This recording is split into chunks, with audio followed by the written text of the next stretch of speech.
येली को जब पता चला कि फानशो कभी भी अपनी याददाश्त खो सकता है, ऐसे वक्त में भी वो अपने एंटीडोट के बारे में नहीं सोच रहा, बल्कि वो येली के लिए दवाई बना रहा था। तो येली रोने लगा कि गोस्ट अंकल, आप मेरे लिए इतना कुछ क्यों कर रहे हैं। फानशो कहता है, लीजू, इससे मुझे कोई फर्क नहीं पड़ता। येली कहता है, इससे आपको कैसे फर्क नहीं पड़ता? आप और फादर दोनों एक जैसे ही हो, आप दोनों कभी भी खुद की केयर नहीं करते। लेकिन क्या आप ये नहीं समझ सकते कि मैं आप दोनों से कितना प्यार करता हूँ? मैं ये बिल्कुल नहीं चाहता कि मेरे अच्छे के लिए आप खुद को सेक्रीफाइस कर दे। अब आज से मैं चाहता हूँ कि आप कभी मेरी केयर ना करें। फानशो और जियो चेन दोनों की बोलती बंद हो गई कि वो तो नाराज हो गया। फानशो कहता है, लीजू, इतना गुस्सा मत करो। इस मैटर को सॉल्व करने के बाद मैं फिर जल्दी ही अंडरवर्ल्ड जाने ही वाला था। देखो, ये आखिरी पोर्शन है, ये बहुत ही इम्पोर्टेंट है, तो तुम्हें इसे जरूर लेना है। इसे समय से लेने के बाद तुम्हारी बॉडी एकदम ही रिकवर हो जाएगी। येली वो पोर्शन ले लेता है कि हाँ, मैं डेफिनेटली सारी दवाई टाइम से लूंगा। तभी जियो चेन कहता है, मैं भी अंडरवर्ल्ड जाऊंगा। येली कहता है, फादर, आप घर पे ही रुकिए और उसका इंतजार करिए। जियो चेन कहता है, उसके स्मार्ट चेहरे पे मत जाओ, क्योंकि वो पूरी दुनिया का नंबर 1 स्लेव है जो सिर्फ अपने मास्टर की ही मानता है।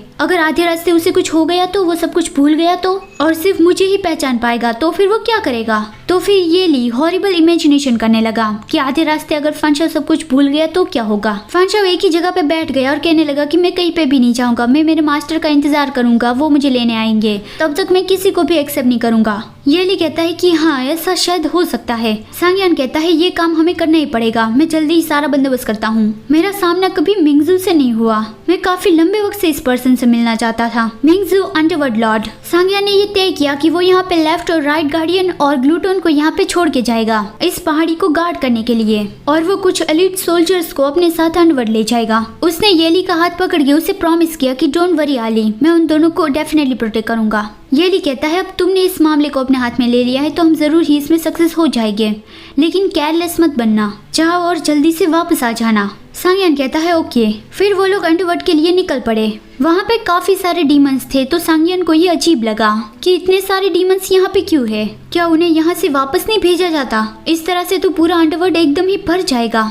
जब जियो चेन गॉड एम्परर था तब मिंगजू ने उसे सरेंडर कर दिया था और कहा था कि वो यहाँ नरक में किसी भी इविल स्पिरिट को दबा के नहीं रखेगा। जियो चेन ने भी उस वक्त उसके साथ निगोशिएट कर लिया था और हर 3000 साल में वो उसे ट्रांसफॉर्म होने में मदद करता था। तो जियो चेन कहता है कि मेरे मरे तो बहुत ही कम वक्त हुआ है, लेकिन इतने शॉर्ट टाइम में यहाँ पे ऐसी कैसे हालत हो गई? मतलब इन लोगों को शक हो गया कि मिंगजू यहाँ पे बुरी आत्माओं को पकड़ के कुछ तो गलत काम कर रहा है। सांगयान कहता है, यहाँ पे जो प्रेत है उसे पकड़ के रखा गया है, लेकिन वो तो कभी भी किसी की कमांड्स थोड़ी फॉलो करते हैं। जियो चेन कहता है, ऐसे ही कहा, उससे हमारे कमांड्स फॉलो करवाना डिफिकल्ट होगा। वो तो हर वक्त एकदम भूखे और पागलपन में रहते हैं और उससे कोई होश भी नहीं होता कि वो क्या कर रहे हैं। यहाँ पर अंडरवर्ल्ड में एक मैजिक वेपन है जो काफी लंबे वक्त से खो गया है। अगर तुम उसे अपने हाथ में पकड़ लोगे तो तुम 10 गोस्ट मास्टर को कमांड कर सकते हो। अगर ये चीज किसी और के हाथ में आ गई है तो ये बहुत बड़ा खतरा होगा, सिचुएशन बद से बदतर बन जाएगी। फिर वो लोग मिंगजू के पैलेस तक पहुँच गए। मिंगजू ऑलरेडी ही उसका स्वागत करने के लिए बाहर ही खड़ा था